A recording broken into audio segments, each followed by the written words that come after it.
بسم اللہ الرحمن الرحیم نحمدہ ونصلی علی رسولہ الکریم۔ عزیز طلبہ اکرام،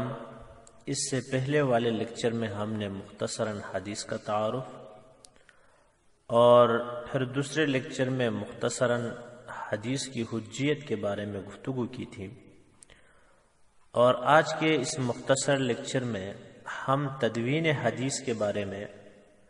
مختصراً گزارشات پیش کریں گے۔ اس کی زیادہ ضرورت اور اسی طرح نصاب میں شامل کرنے کی ضرورت اس لیے پیش آئی کہ آج کل منکرین حدیث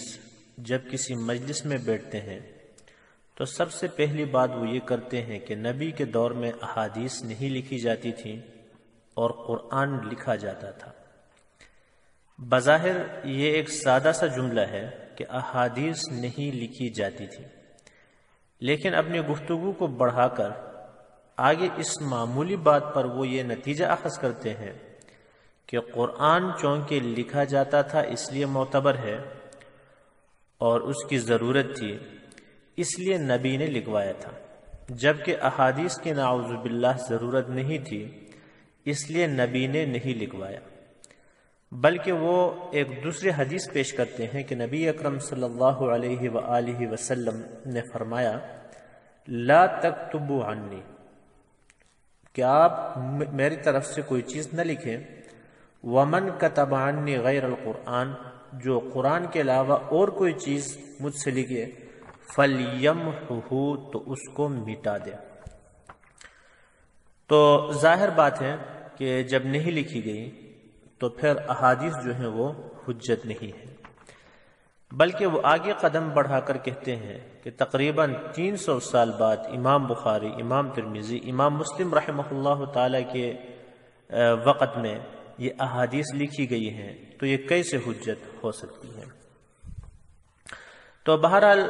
ہم تدوین حدیث کے موضوع پر گفتگو کریں گے تو یہ اشکالات اور یہ اعتراضات خود بخود دفع ہوں گے کہ یہ سب جو ہے مغالطہ یا نادانی پر مبنی ہے۔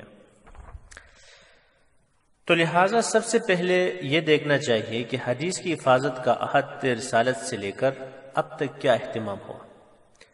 حفاظت حدیث کا راستہ صرف کتابت ہی نہیں بلکہ دوسرے قابل اعتماد ذرائع بھی ہیں، اور تحقیق سے معلوم ہوتا ہے کہ عہد رسالت اور عہد صحابہ میں حفاظت حدیث کے 3 طریقے استعمال کیے گئے تھے۔ تو ویسے تدوین حدیث کا جو یہ سبق ہے اس کو ہم تقریباً 4 دور میں تقسیم کر سکتے ہیں۔ پہلا دور جو ہے وہ عہد رسالت و صحابہ رضی اللہ تعالیٰ عنہم اجمعین کا ہے، جس کے بارے میں ہم ابھی گفتگو کرنے والے ہیں، اور دوسرا دور جو ہے عمر ابن عبدالعزیز رحمۃ اللہ علیہ کا ہے، ان کا جو زمانہ تھا، اور تیسرا دور جو ہے دوسری صدی ہجری، اور چوتھا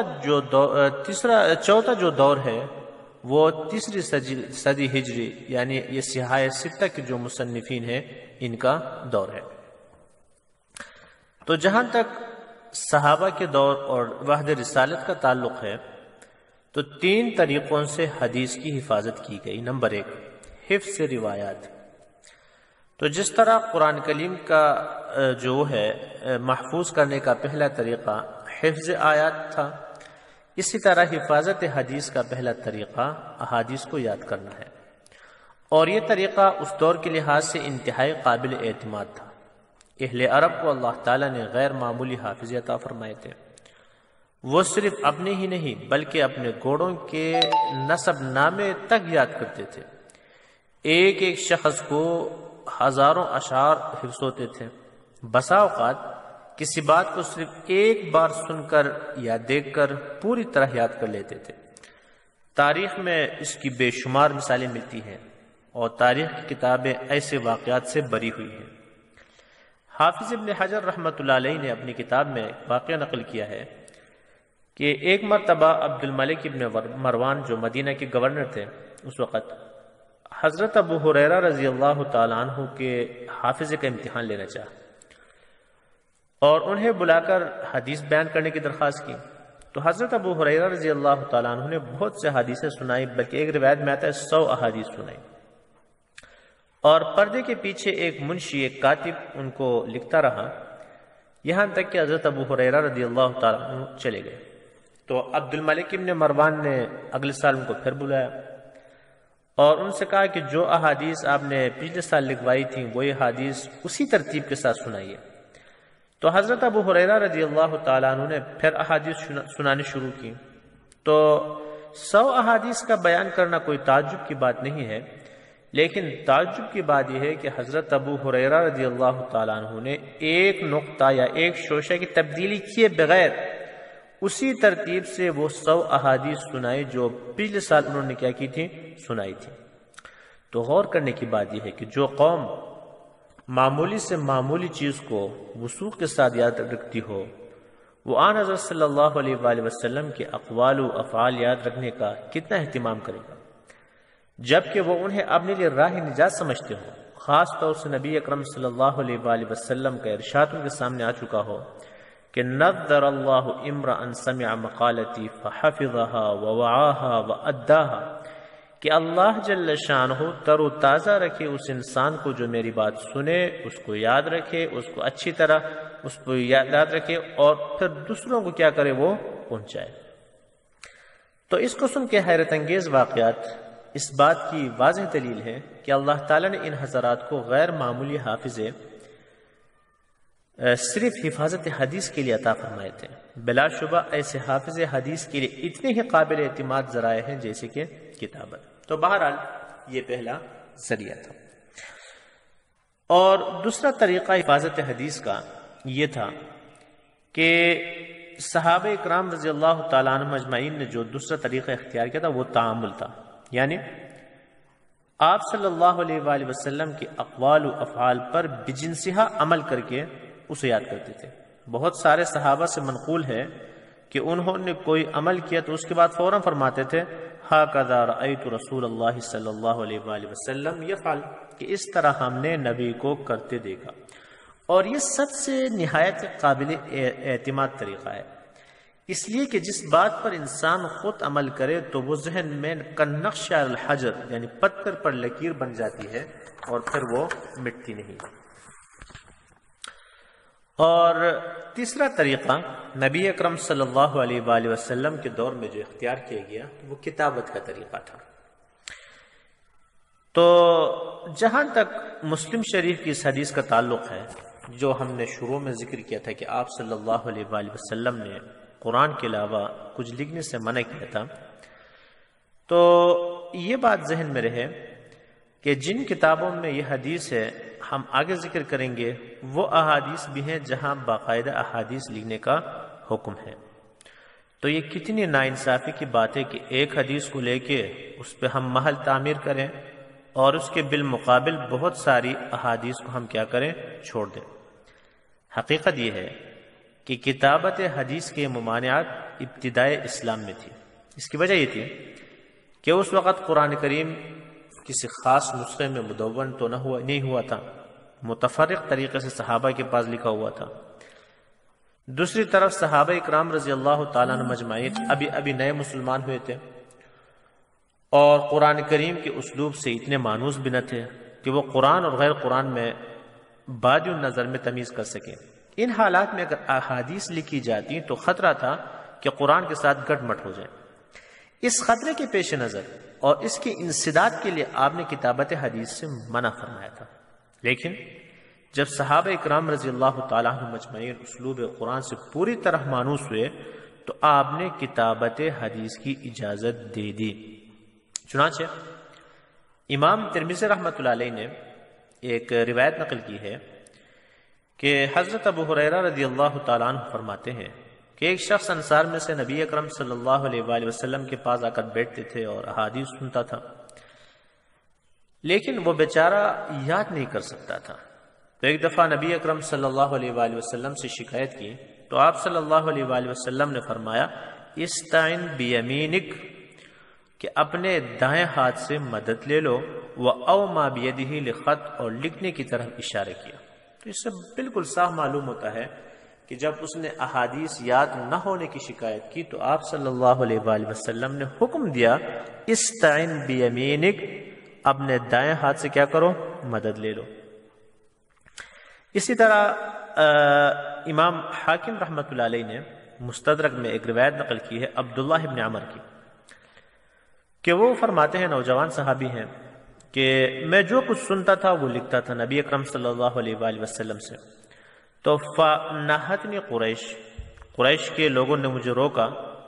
اور مجھ سے کہا کہ تکتب کل شیء، ہر چیز لکھتے رہتے ہو، تسمعوا جو تم سنتے ہو۔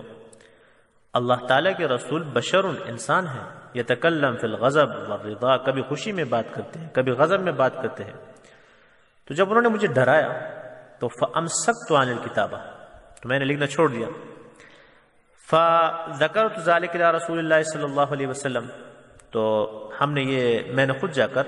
نبی اکرم صلی اللہ علیہ وآلہ وسلم سے اس کا ذکر کیا کہ اس طرح مجھے منع کیا گیا۔ تو فاوما باصبعہ الی فیہ، تو اپنی انگلی سے اپنے منہ کی طرف اشارہ کر کے فرمایا اکتب، آپ لکھیں، فوالذی نفسی بیدہ، اس ذات کی قسم جس کے ہاتھ میں میری جان ہے، ما یخرج منہ الا حق، کہ اس زبان سے حق کے علاوہ اور کوئی لفظ ادا نہیں ہوتا۔ تو اس سے بھی معلوم ہوتا ہے کہ نبی اکرم صلی اللہ علیہ وآلہ وسلم نے کتابت احادیث سے مطلقاً منع نہیں فرمایا تھا، ایک خاص زمانے میں کیا کیا تھا، منع فرمایا تھا، لہٰذا صحابہ لکھنے کا اہتمام کرتے تھے۔ تو یہ بات جو ہے ایک مغالطہ ہے کہ نبی کے دور میں احادیث نہیں لکھی جاتی تھی۔ اور اس طرح مشہور واقعہ ہے کہ جب نبی اکرم صلی اللہ علیہ وآلہ وسلم نے حجۃ الوداع میں جو خطبہ دیا تھا، تو یمن کا جو بادشاہ تھا ابو شاہ، اس نے کہا یا رسول اللہ اکتبوا لی یا رسول اللہ، کہ جو خطبہ آپ نے دیا ہے آپ مجھے لکھوا لیں۔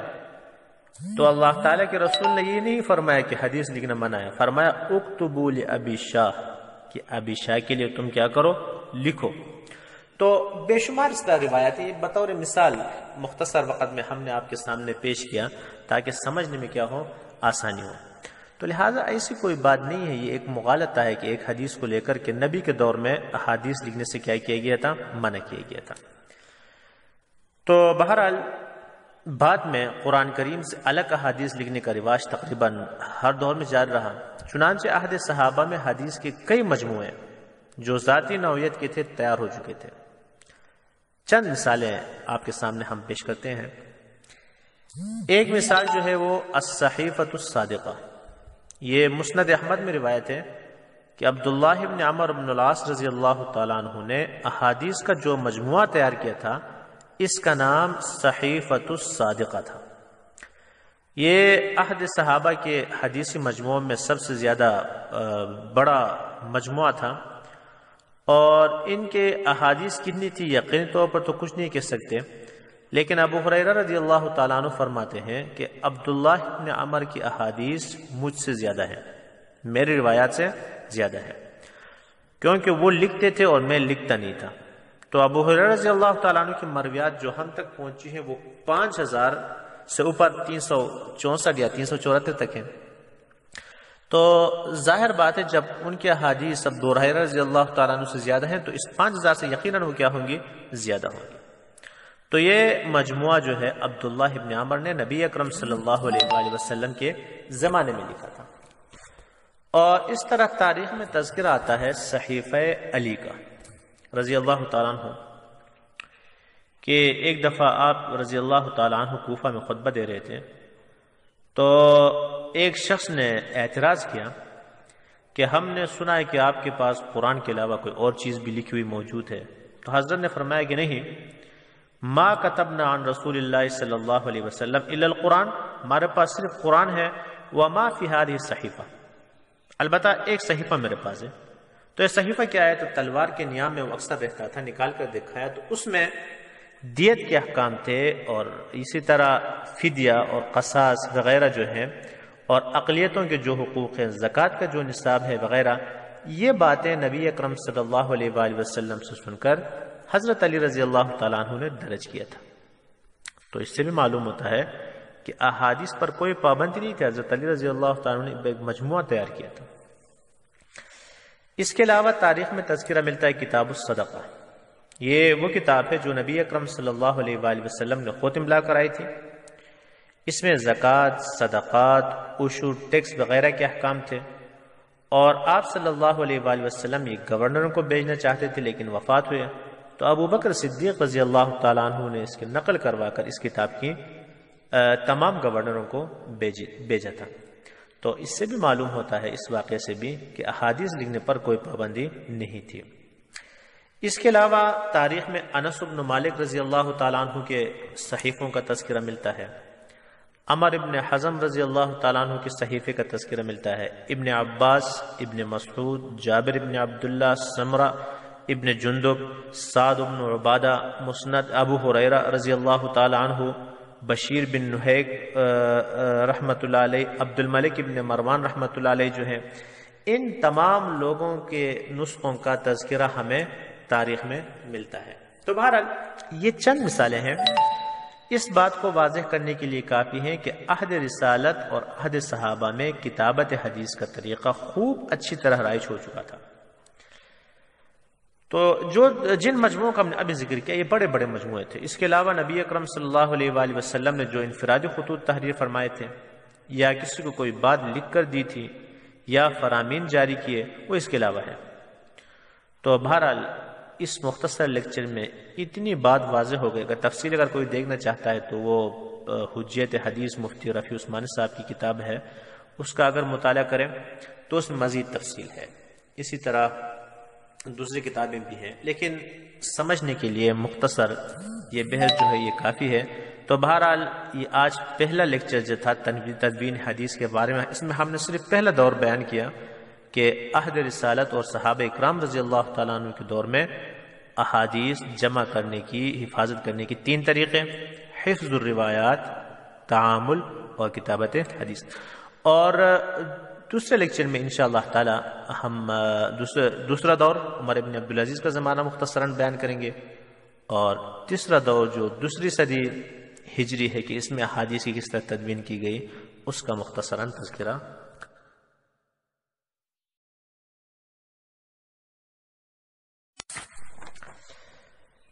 بسم اللہ الرحمن الرحیم، نحمدہ ونصلی علی رسولہ الکریم۔ عزیز طلبہ اکرام، اس سے پہلے والے لیکچر میں ہم نے مختصراً حدیث کا تعارف، اور پھر دوسرے لیکچر میں